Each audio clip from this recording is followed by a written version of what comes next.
Well, good morning. We're here at the State Emergency Operations Center in Tallahassee. I'm joined with Kevin Guthrie, our Division of Emergency Management Executive Director, Secretary Jared Perdue from Florida Department of Transportation, and Major General John Haas from the Florida National Guard.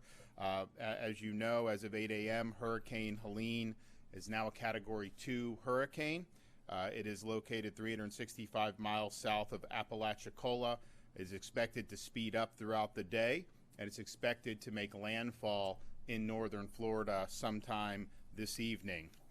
Maximum sustained winds are currently about 100 miles per hour.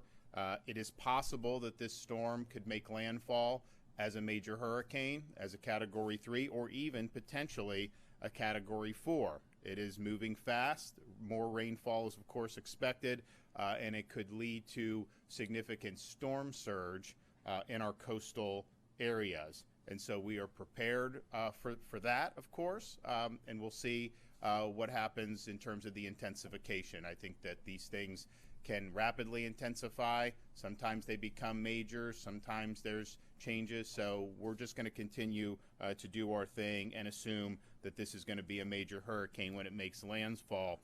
This is a very large storm, so you're going to see tropical weather that's going to extend hundreds of miles away from the center of the storm. It doesn't necessarily mean you're going to have a hurricane Category 3 winds, say on the east coast of Florida, but you are going to have tropical conditions, and it's going to be nasty throughout the latter part of the day here in the state of Florida. We are, of course, looking at the track. If you look at the 8 a.m. advisory, and I think this has been happening probably for the last 8 hours, the models are nudging the center of the storm a little bit east. And that's significant when you're talking about Tallahassee, because I think yesterday we were looking at an eye wall that was probably just on the western part of the city. When the storms hit, the northeast part of the storm is usually the most damaging. And so to the extent it is tracking east and mirroring more of an Idalia track rather than a direct hit on Tallahassee, that is going to impact the extent of the damage. This area has not had a major hurricane hit in quite some time, and certainly nobody in recent memory has seen a storm of this magnitude that has hit. So we'll watch that.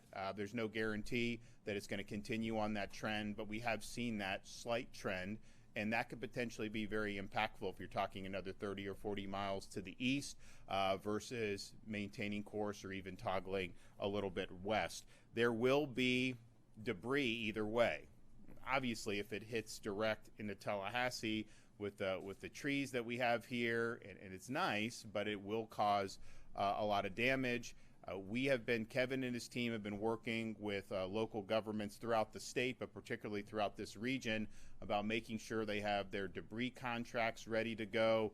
There's going to be a need to get debris out of the roadways. Kevin and his team are going to be helping. Jared and his team are going to be helping. But then also with power restoration. You want to be able to get the power back on. The linemen are going to have to access these power lines, and that could be more challenging in an area like Tallahassee than it would be in areas that may not be as wooded. So those debris, all local governments, do your debris contracts. You're going to get FEMA reimbursement for this.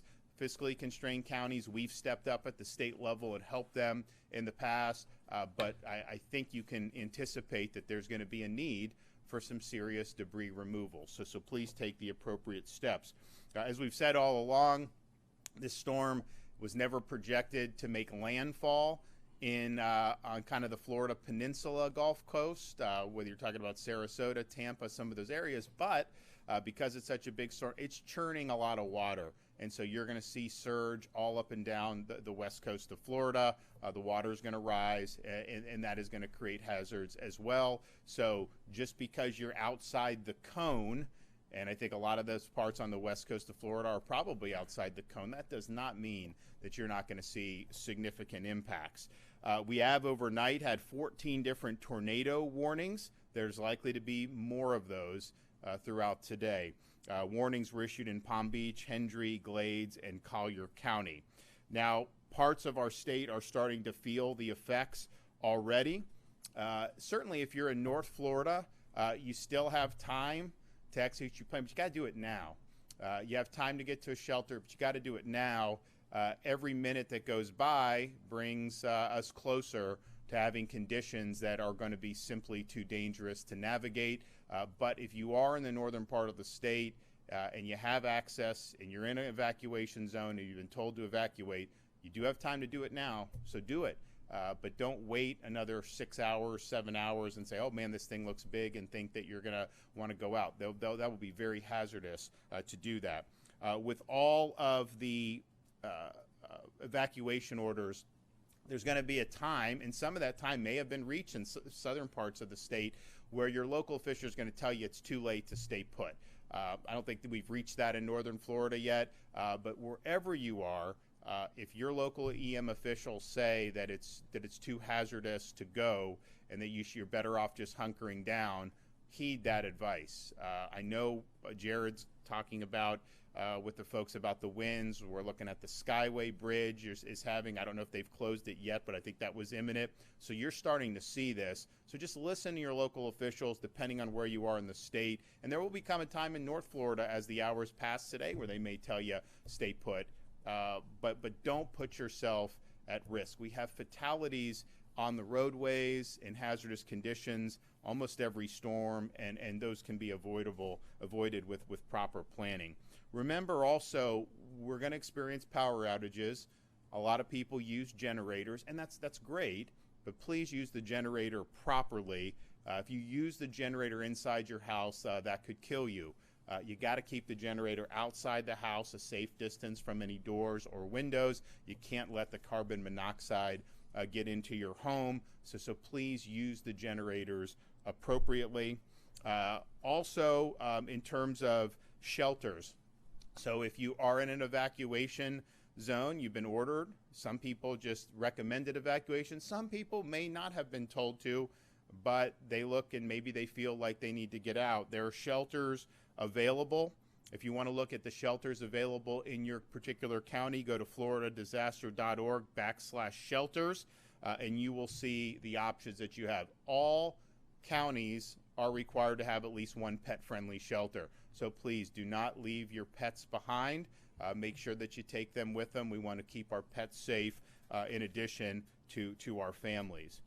The Division of Emergency Management has partnered with Uber, we announced yesterday, to provide free rides to shelters for Floridians in counties that are under a state of emergency, which is almost all of them at this point. So if you want to use that, the Uber code is Helene Relief when you book your ride. Just one, all in one, no space, Helene Relief, and when you book your ride. So take advantage of that. Obviously, we're reaching the point where that's not going to be an option as the storm gets closer. But I can tell you, if you're in Tallahassee, if you're in Wakulla, if you're in some of the northern Florida, and there's Ubers available, you still have time right now to be able to take advantage of that. Lastly, as we've learned in major storms, two of the greatest dangers are tree limbs falling on roofs, as well as driving during the storm. So once the storm hits, do not go out on the roadways. There will be hazardous conditions. Do not drive in standing water. You're going to see roadways that are going to be flooded throughout the state of Florida. You're putting yourself at risk if you do that. Also, if you're sheltering at your home, be aware of the tree limbs that are on your property or adjacent to your home. Try to be in an interior room or away from limbs that could fall through the roof or window and cause harm. And we do see fatalities that happen in these storms because of tree limbs falling on homes. And you can have a great home that can withstand a Category 3 storm winds. It's a lot more difficult to withstand a big tree falling on your roof. So take a look at that and know that that is a very real hazard when it comes to this storm. Tampa International, St. Pete, Clearwater, and Tallahassee airports are now closed. Additional flight cancellations or delays are being reported at other Florida airports. Check with the airlines directly on specific flight updates, but given the magnitude of the storm, how far out some of the winds are going, and again, it's not going to be a Category 4 wind 200 miles away, but it's creating tropical conditions, and having flight cancellations or delays is absolutely something that is foreseeable and that you should take into account when you're making your arrangements. We do anticipate Tampa, St. Pete, Clearwater to open relatively soon after the storm has passed, and I know the people in Tallahassee are going to try to be doing that as well. Now, the storm is going to make landfall this evening. It will likely be dark by the time the storm passes. Do not try to do any work in the dark. You don't know what hazards are out there. There's going to be debris. There's going to potentially, in some parts, there's going to be standing water. That is difficult to navigate as it is, but to be doing that in the dark of night is hazardous. The sun's going to come out. You're going to have time to take stock of this. You're going to have time to do what you need to do. When you do that, make sure you're using proper ladder safety. We do have people that have accidents, and we've seen fatalities based on misuses of ladders. There are going to be groups that are coming into Florida that will help you with some of the things that may be damaged to your house. And Kevin and his team have worked hard with these groups now. We work with them for many storms. And so if you have somebody that's elderly, don't put yourself at risk by jumping on a ladder to remove a tree that may have fallen on your property. We get some of these guys to go out there and help you. There's going to be a lot of assistance available. So particularly for those who are elderly or who may be at risk, don't take the risk of doing that. Also, pay attention to live wires and avoid standing water. Now, the Division of Emergency Management has a total of 1,100 missions that are in progress, as Kevin mentioned. Some of that is pre-storm, but a lot of that is people wanting to be prepared for post-storm response, and so they're going to continue fulfilling those requests, and that's everything from high water vehicles to generators to personnel. And we're going to continue to work with our folks, particularly our fiscally constrained counties up here in North Florida. There are 35,000 shelf-stable meals that are staged near the anticipated area of storm impact, and they will be deployed as needed. We also have tens of thousands of linemen that are at safe locations just outside potential area of impact. When that storm passes, they are going to go in and begin the power restoration, and that's something that's been a priority for us when we do the storm response. There is mutual aid available. I've spoken to the major companies, I've spoken to the co-ops, I've spoken to the municipals. I think everybody is of the same mind that they want to get after this very quickly. So if you have access to the mutual aid, take it. We want to be helpful at the state level to be able to help you do that. Whatever damage this brings, if we're able to get people back up on their feet with the electrical, that makes a huge difference. And obviously we want to get the debris out of the road so people can move around again. So that is available, and we want to put those to use. Of course, we've mentioned many times how we use the Starlink internet devices. We've got over 100 that are deployed in areas that could lose the internet, and we've sent generators to 130 different gas stations. When the storms hit, it's usually not because there's not enough fuel that the gas stations aren't open. A lot of times it's because they don't have the power to be able to operate the pumps. Now, new stations and large stations are already built in Florida with new generators, but when you look at some of the stations in northern Florida, some of them are older, some of them are smaller. So Kevin and his team have dispatched 130 to gas stations. That will allow them to continue to sell gasoline in the immediate aftermath of the storm. And I know there's going to be a lot of people that are going to want. Kevin, I mentioned yesterday, and DEM have executed fuel contracts. So we've brought in a lot of fuel to the state of Florida. We haven't seen fuel shortages. I mean, there have been some lines places, but the fuel has been able to be replenished. So we feel good about the fuel situation that we're doing. We now have 3,500 soldiers. We can surge that by another 2,000 from our National Guard if needed. We have 200 state troopers with Florida Highway Patrol that will also deploy immediately following the storm. Florida Department of Transportation has 1,700 of its members that are working on preparing and staging and response to the storm. And that's 550 generators, 230 pieces of large equipment, and 40 large pumps. Be able to get some of that water out of some of these low-lying areas. Our Florida Division of Environmental Protection has pre-authorized 871 disaster debris management sites for the counties included in our executive order so that they can temporarily stage debris that is generated by this storm. And particularly in this Tallahassee region, we do anticipate there to be some significant debris. We also have troopers that have assisted with evacuations in a variety of Florida counties. And as of today, there are 80 healthcare facilities that have reported various levels of evacuations: hospitals, assisted living facilities, and nursing homes. So the storm, it's coming. We're already seeing some effects in the southern part of the state. We're going to continue to see conditions deteriorate throughout the rest of the day, and we are anticipating a landfall as likely a major hurricane sometime this evening. So if you are in the area of the expected landfall, this Big Bend, Tallahassee region, you still have time to execute that plan. You do have time to heed the call of your local officials if they're telling you to evacuate, but that time is certainly running out, and you're not going to have all day to be able to do that. So please make the decisions that are going to be best for you and your family. We're going to be here all through the storm, and we'll ride out the storm in the Emergency Operations Center. We anticipate that this building's going to be fine. We do have contingencies in place, but we're going to be itching to get on the scene and see what needs to be done in terms of helping up with the recovery efforts. We do have a lot of personnel that are staged and ready to go for search and rescue. We needed that in past storms. We haven't needed it in some of the storms more recently, like Idalia, as much, because I think a lot of people heeded the warnings and were able to run away from the areas that had the big surge.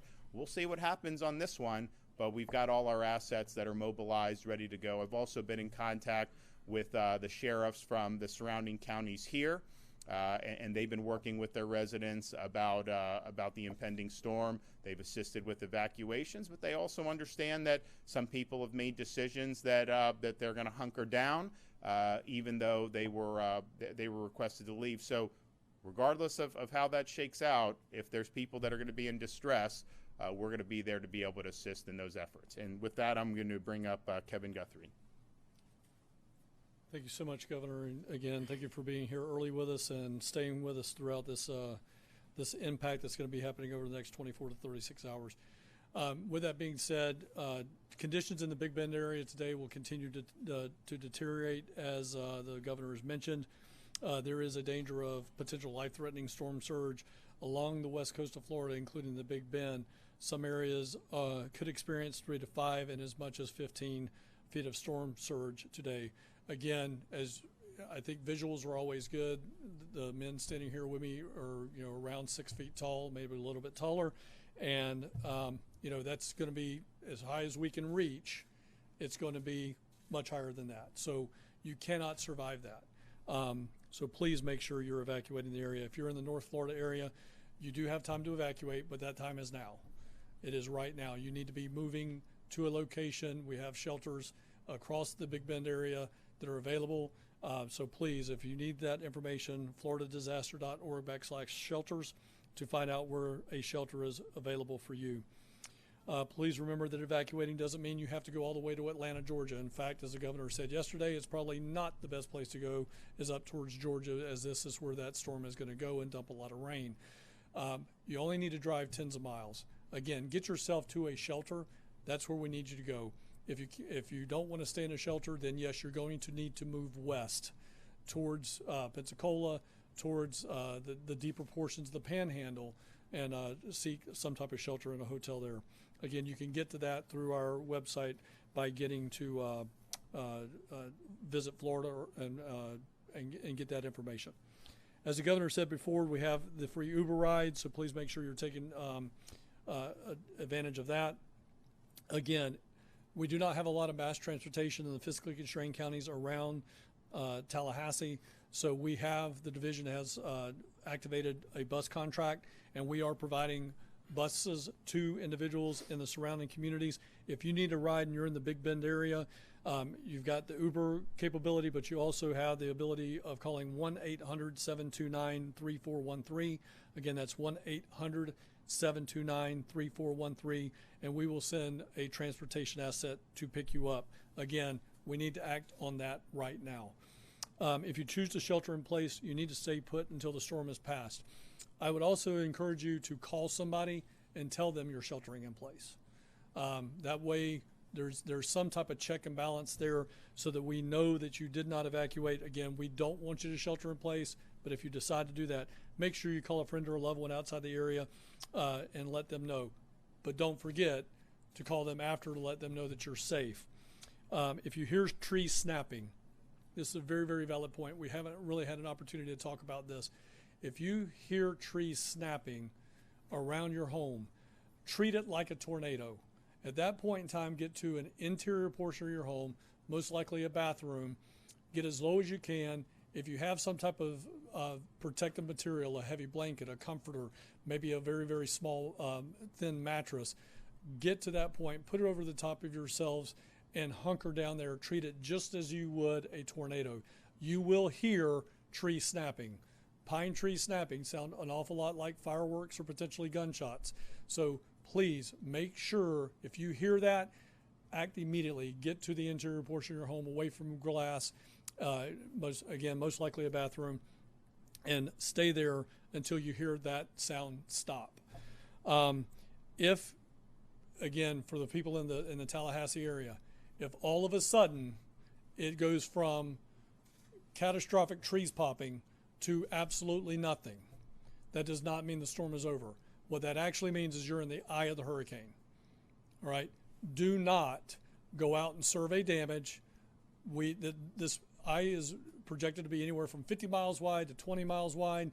But again, if it's moving at 21 miles an hour and it's a 20-mile wide eye wall, you may have only 30 minutes, 45 minutes before that eye wall collapses right back on you and trees start snapping again. So again, if it goes from horrible and terrible to absolutely nothing, there's a 99% chance that you're in the eye wall. Stay in place. Do not move. We want to make sure you do that. Don't go in outdoors until it's deemed to be safe. If you lose power and are going to be using a generator, as the governor said, we want you to follow our 20-20-20 rule. There's an opportunity to do the last 20, but we want to keep it outdoors, 20 feet away from your home and away from all windows. You're going to wait 20 minutes before you refuel that generator, and then you make sure you keep it on a dry, flat surface, and then invest $20 to get you a carbon monoxide detector and put it inside your home. That'll save your life. Residents needing needing resources before and after the hurricane can call our state assistance information line at 1-800-342-3557. Again, that's 1-800-342-3557. We have individuals there for English, Spanish, and Haitian Creole speaking. And then also be sure to follow us on X, Instagram at FLSERT, that's at Florida CERT, and then on Facebook at FDEM. And again, Governor, as well as John and Jared, thank you so much for everything you do for the Division of Emergency Management. Appreciate you. Okay. Jared? All right. Thank you, Governor, for your leadership. Thank you, Kevin, for your leadership at the division, General Haas. We've been in very close coordination since this storm formed. We've been coordinating very closely with our law enforcement partners, with the Florida Highway Patrol, and also our industry partners at our seaports, airports, and rail. We have taken extensive efforts to prepare for this storm. As you heard from the governor, we have nearly 2,000 team members working the storm, staging, and preparing to respond. We are really looking at the path of the storm now and preparing our operation for cut and toss, for damage assessment, and for bridge inspection. We're going to be very focused on those coastal bridges as this storm passes through. We want to get them inspected and repaired as quickly as possible so people can move around.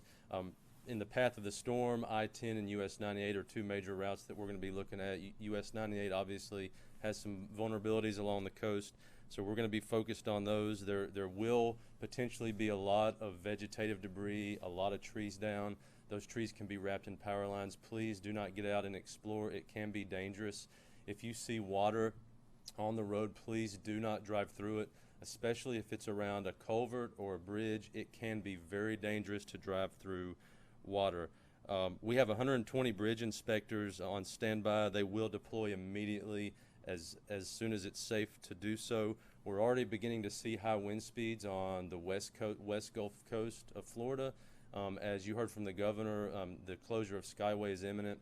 And just as a reminder, when wind speeds reach 40 miles per hour or greater, local law enforcement and Florida Highway Patrol usually start to close those bridges. So if you still need to evacuate, please get out while you can move around safely.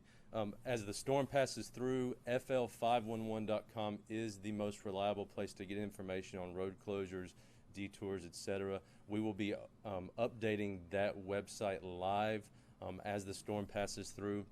And throughout the night, we've had our 10 traffic management centers monitoring traffic live. We've had our road ranger service patrols on 24/7 operations, and we've been monitoring all of our roads during the evacuations and helping facilitate those evacuations, and we're going to continue to do that.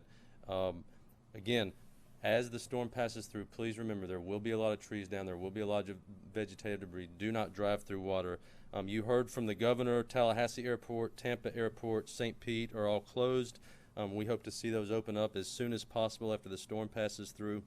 We have several seaports right now that have closed waterside along the coast, just preparing for the storm. And again, we'll coordinate closely with them and the Coast Guard to open those back up as soon as the storm passes through. Again, thank you, Governor, for your leadership, and we'll continue to work.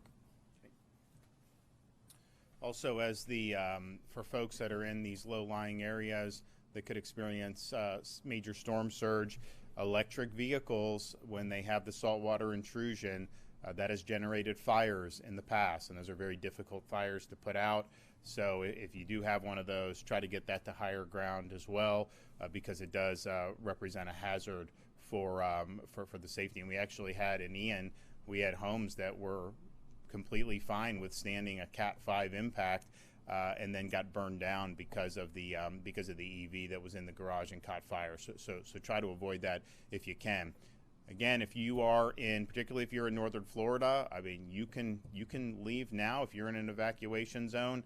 You have time to execute this plan, but that time is really running out very quickly. Listen to wherever you are in Florida, listen to your local officials about whether it has come to the point where you just need to hunker down. And that may be the case in some of the southern parts of Florida that are experiencing more impacts now. As the day goes on up here in North Florida, that is going to be something that they're going to say, because it's going to be very hazardous conditions when you're, and it's not going to be safe to be out on the road. So I want to thank everybody for mobilizing up to this point. We've got a lot of assets, as we always do, available, and we will bring those to bear as soon as the storm passes, and first helping people with life and limb that may be in jeopardy, but then two, restoring the critical services, whether that's transportation or whether that is power, and we have the resources in place to be able to help do that. And with that, I'll take some questions. Yep. With this storm being the third hurricane to hit the financially constrained counties, how much of a strain does that put on state resources to help these people that are struggling to pay for one storm, let alone three? We've always stepped up and helped fiscally constrained counties in Florida, and we'll continue to do that. I mean, look, we put aside $500 million a year for disaster response. We started that when I became governor, and we're in a very strong fiscal shape. Now, we believe in utilizing whatever levers available. If I can get money elsewhere, I will do that for the counties. But we're in a good shape to be able to step up and help them. And we'll see. This is not projected to reach a Michael strength, but you never know, right? And but I remember, like Mexico Beach, the debris cost was like $80 million, and their annual budget was like $8 million. Well, that's not going to be something that's going to be feasible. So we know there's going to be need for support for fiscally constrained counties. Kevin and his team have already done a lot to help them on the outset and leading up to the storm, and we'll continue to be a good partner with them on the way back. Yes. What could you tell locals? What should we expect for the aftermath of Tallahassee? I mean, will Tallahassee look like Tallahassee anymore after this? Well, look, I think, on the one hand, if you look at the track that we were talking about last night, that was a track that we have not seen in that magnitude hit Tallahassee in anybody's lifetime. And if that were to happen, that there is just going to be a lot of debris. It is going to push down a lot of trees, and it will cause significant damage. Now, we always prepare for the worst and hope for the best. And as I said at the outset, you have seen the models nudge it more to the east. And if you're on the west side of the storm, the amount of damage is just less than if you're on the east side of the storm. That's just the way these things work. And if you look at the solutions, a lot of the model runs, there's a lot of them that have it more on the Idalia track. I think the NHC's cone, I think they've they've been on the western side of where all the models are. And I'm not saying that's wrong, but there is a lot of data out there that does want to nudge it east. So in terms of Tallahassee, every model run that nudges it east, if that's the track it takes, that will mean less damage. There's just no question. Anything that moves it west is just going to be more damage. And so we're prepared. I've spoken with the mayor of the city. We've spoken with the county leadership. I've spoken with the sheriff. People are ready. They're taking this seriously. They know that they have the potentially going to be called upon to execute a response that has just not been something that they've been called upon to do. I remember, I wasn't governor, but when they had Hermine, that was not something that there was good preparation for on the local level. You had a lot of people that were without power for a long time. It just didn't seem.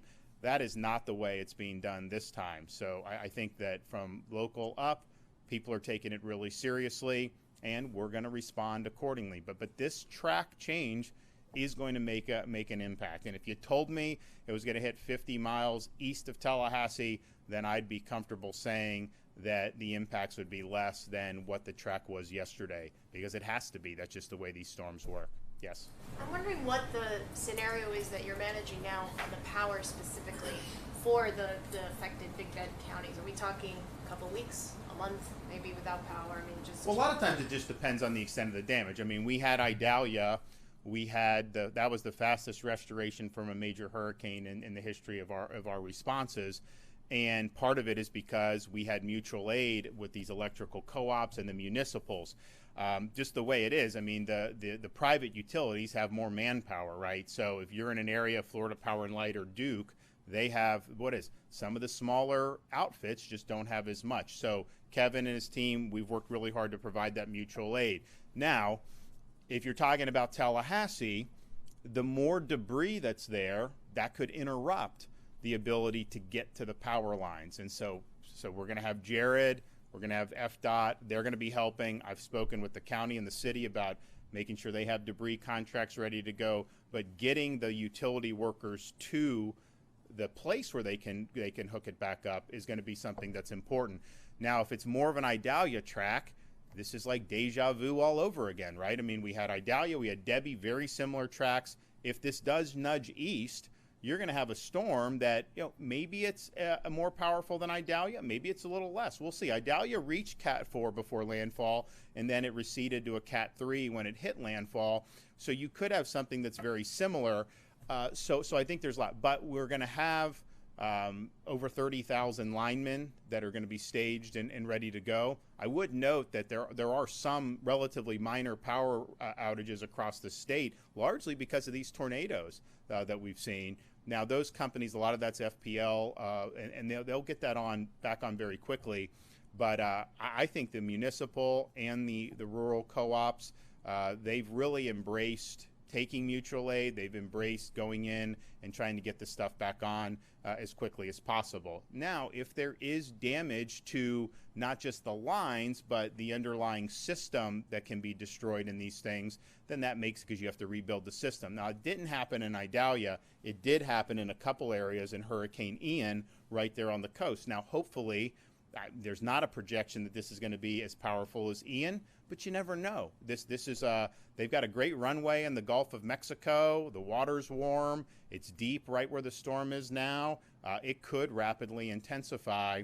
So if you have that structural destruction, then you have to rebuild. We did not have to do that in Idalia. And then what Kevin has been dispatching are these flood protection devices around the utility substations.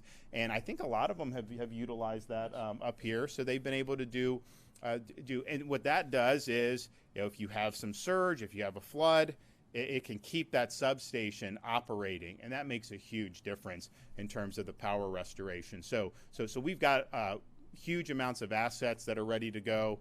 The scope of the storm, the path of the storm is really going to depend on, in terms of the power, will depend on the path and scope of what ends up happening. Do you know how many substations have that flood control device around it? I know. We filled dozens of missions. Cody, I can get you a... Okay. All right. I'm just curious. Yes. I have a question for Mr. Guthrie. Sure. So with this major hurricane, or it's expected to become a major hurricane, or it was, you know, up to maybe a Category 4, still things up in the air. Why doesn't Leon County have an evacuation order? A lot of people are leaving. They're scared. They're nervous. I know Wakulla does. Franklin, the counties around it do. Yeah. So in reference to the question about Leon County specifically and evacuation order, we probably need to fact check that, because I do believe Leon County has an evacuation order right now for low-lying areas and manufactured homes, which makes sense. If you come here, and I'm going to just briefly, if you allow me, Governor, put my local county EM director hat back on. Where we sit at right now is 45, 50 feet above sea level. We are not going to have storm surge impacts here. There is no level A, B, C, D, E, F evacuation zone for Tallahassee. It's low-lying manufactured homes. That is their evacuation order. So, again, I want to give credit where credit's due. You know, the governor's been up here talking about the mayor and the city getting much better, the county getting much better at responding to these disasters. And they have been doing yeoman's work at getting ready for what's about to happen. So they have issued their evacuation orders for low-lying and manufactured housing, which is appropriate for this particular storm. We're not going to have storm surge. We're not going to have riverine flooding up all the way into Leon County proper. So, you know, they're doing the right thing as a local former county EM director, and as a state director now. Yes, 100%. We support their decisions on what they've done. They have opened up, I believe, 7 shelters here. They have asked the state to help supplement that, and I believe we have 3 other shelters in addition to that, ready and able to take on individuals in this area. And you know, the thing about, and Kevin's exactly right, you're not in a surge situation when you're talking about Leon, but, and so you don't want to tell people, hey, just evacuate willy-nilly. At the same time, individuals can look at their home, look what's around it, and assess what risk may be there, because you could have very powerful winds. You could see trees start to fall over. I mean, we had, you know, at the governor's place, we had a really big tree there for Idalia, and Idalia was not, I mean, right now the track is closer to Tallahassee than Idalia was, and that tree fell over from that. And it didn't do structural damage to the home, but it's just, that was a massive tree. So the closer it is to Tallahassee, and the winds are 120, 125 potentially for what they're talking about, that is going to be. So you just as a resident, you look, you see, you think about, assess the risk, and there may be places, as Kevin said, you could treat it like a tornado, get in a place where you can hunker down, and maybe that's the best option for you.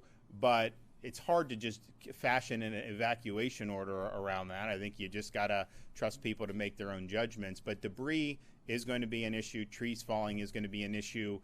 The more the track shifts east, the better off for Tallahassee, of course. The more that it stays on course or toggles back west, if that is possible. And it doesn't seem like that's where most of the models are tugging it right now. But, you know, these things change. There's a lot of different factors on there that will, of course, mean more damage if it's a more westward path. But I think people can make their judgments about that. But we do have, in almost every storm, we have people that are not doing anything wrong. You know, they're taking the storm seriously, and then a tree falls on the home and can cause fatal damage. And we've seen that. I mean, we had I think it was a young girl in the most recent, was just they weren't doing anything wrong, and it's a tragic thing, but that is a possibility, especially when you're talking about an area that has as much tree cover as Tallahassee. Okay, thanks so much.